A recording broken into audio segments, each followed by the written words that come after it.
బ్రహ్మపుత్రుని చరిత్ర, త్రిలోక సంచారి చరిత్ర, భూలోకాల సంచారి చరిత్ర, బిందామారారు కన్ని చరిత్రడా.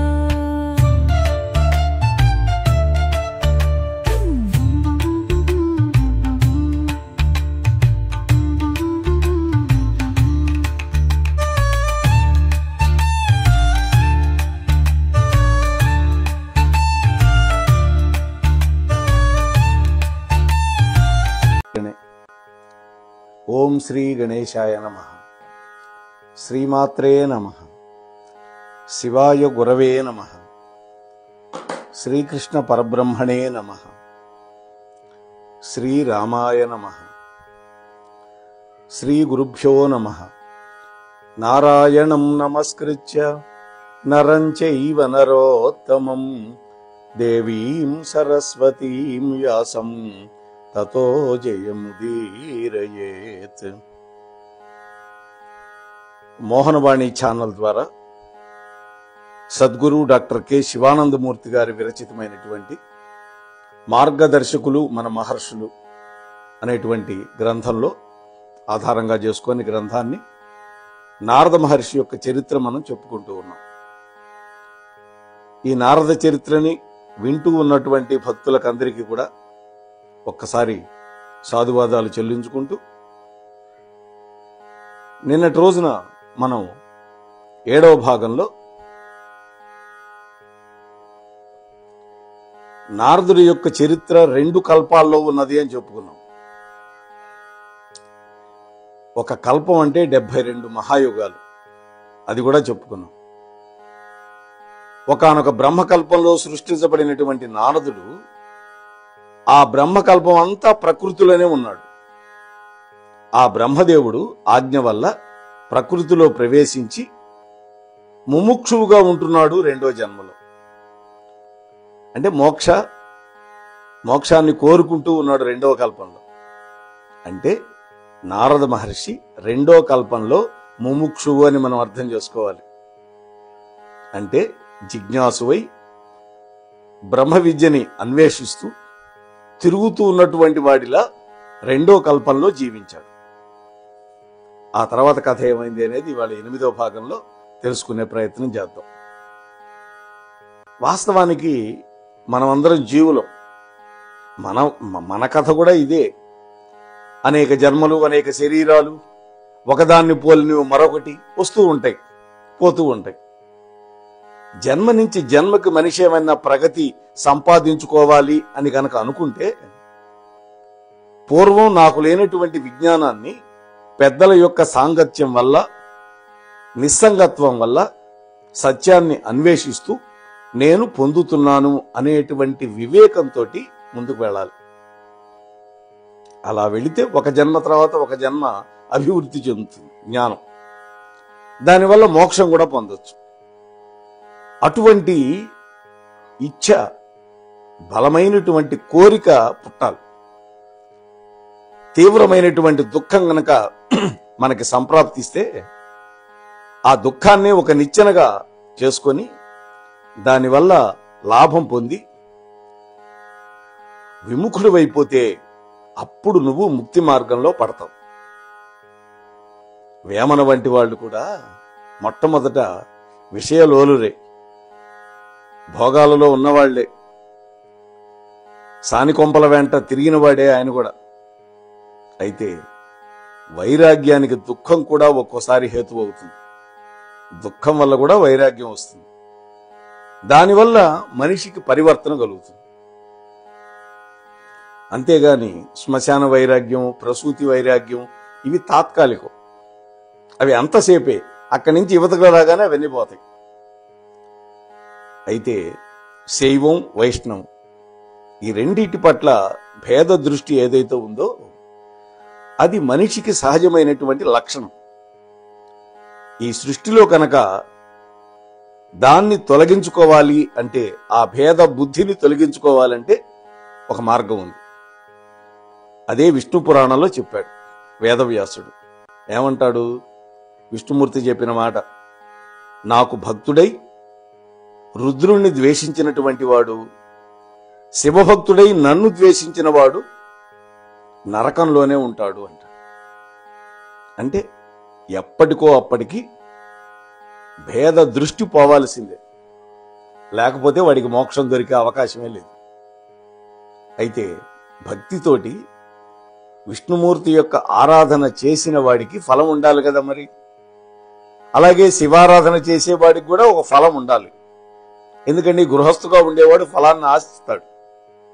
అయితే తర్వాత వచ్చే జన్మల్లో ఈ తత్వాన్ని మరొక రూపంలో తెలుసుకుంటాడు. అంటే ఆ సంప్రదాయంలో పుట్టి దానిని ఉపాసన చేస్తాడు. ఎప్పటికీ నాణానికి ఒకవైపే చదివి అందులో పుట్టడం వల్ల ఆ సంప్రదాయం మాత్రమే గొప్పది అంటూ ఉంటాడు మానవుడు. కానీ సంప్రదాయం తెలుసుకొని గొప్పది అంటల్లా. నేను అందులో పుట్టాను కాబట్టి నా సంప్రదాయం గొప్పది అంటున్నాడు.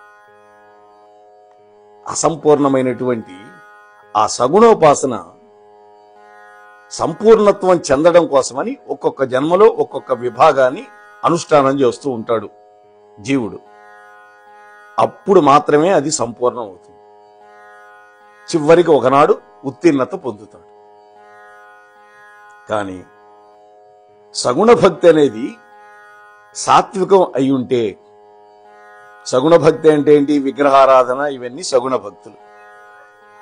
ఈ ప్రమాదం జరగదు. కృష్ణ భక్తిని గురించి భాగవతం అంతే చెప్పింది మనకి.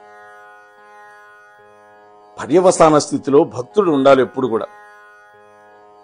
అతడు ఆ కృష్ణుడి యొక్క భక్తిలో ఒకానొక అద్వైత స్థితిని పొందుతాడు.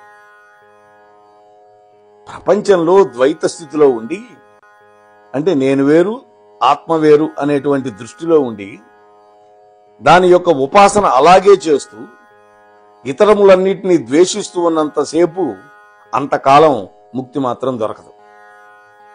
ఒక వస్తువులో తీక్షణమైనటువంటి అభినివేశం, విపరీతమైన ఆసక్తి, భక్తి, మనస్సు, బుద్ధి, చిత్తం, అహంకారం, ఇవన్నీ దేనిలో లయం చెందుతాయో, అంటే ఆ లయం చెందేంత ఏకాగ్రత కనుక వస్తే ఆ జీవుడు ఇక దేనిని ద్వేషించడు. తన యొక్క ఉపాసనలోని భక్తిలోని అసంపూర్ణత్వం వల్లనే ఇతర మతాల పట్ల ద్వేషం వస్తుంది అతని మనసులో. ఇదంతా కూడా, ఈ సమన్వయం అంతా కూడా ఎందుకు చేయాల్సి వస్తున్నది అని మీరు ఆలోచిస్తే సద్గురువు చెప్తున్నాడు ఈ మాట మనకి.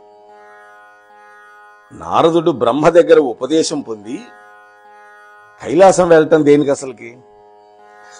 ఇటువంటి ప్రశ్నలకి సమాధానాల కోసమని హరి యొక్క తత్వాన్ని తెలుసుకోవడానికి కైలాసానికి వెళ్ళాడు. అంటే సత్యాన్ని అన్వేషిస్తూ వెళ్ళాడు నారదుడు. విష్ణుతత్వాన్ని శివుడి ద్వారా తెలుసుకున్నాడు. అలాగే శివతత్వాన్ని విష్ణువు ద్వారా తెలుసుకోవాలి. ఎందుకని వాళ్ళిద్దరికీ భేదం లేదు కాబట్టి. శివస్య హృదయం విష్ణు, విష్ణోశ్చ హృదయం శివ అని మనకి చెబుతోంది శాస్త్రం.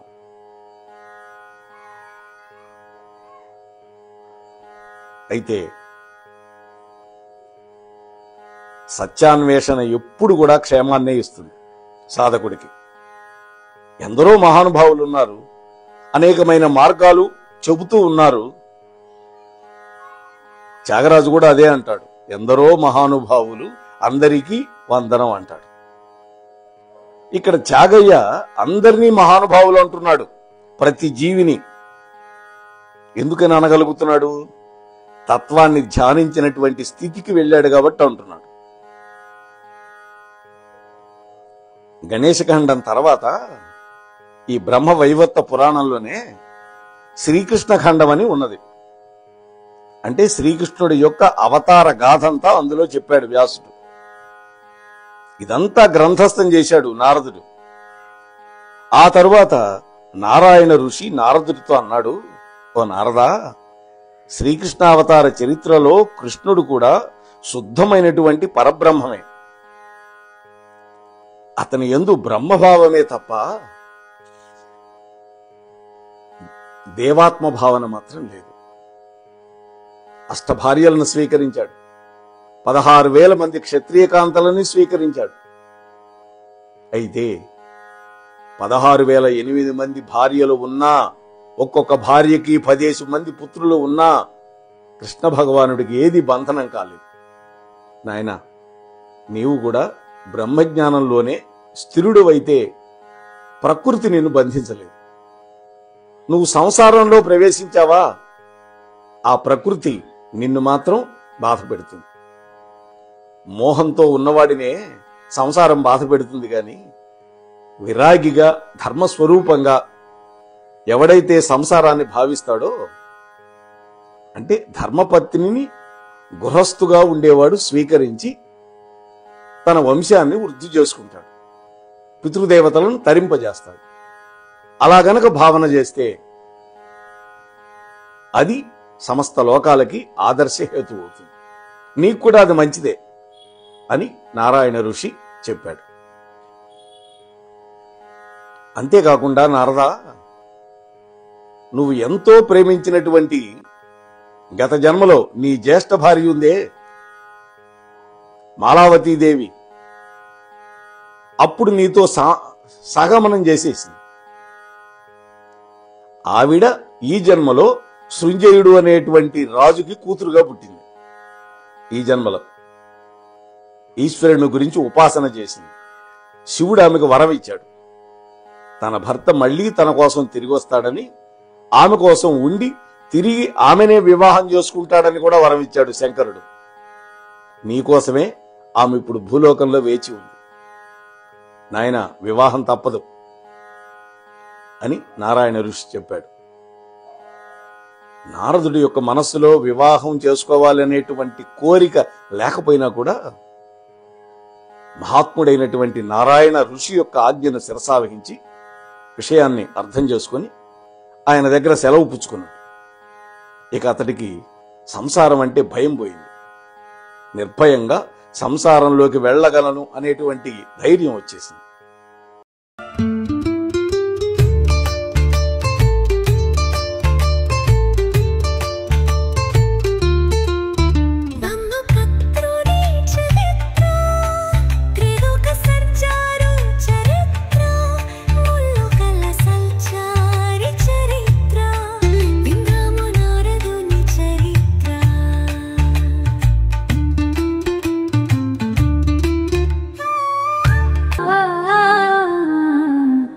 మోహన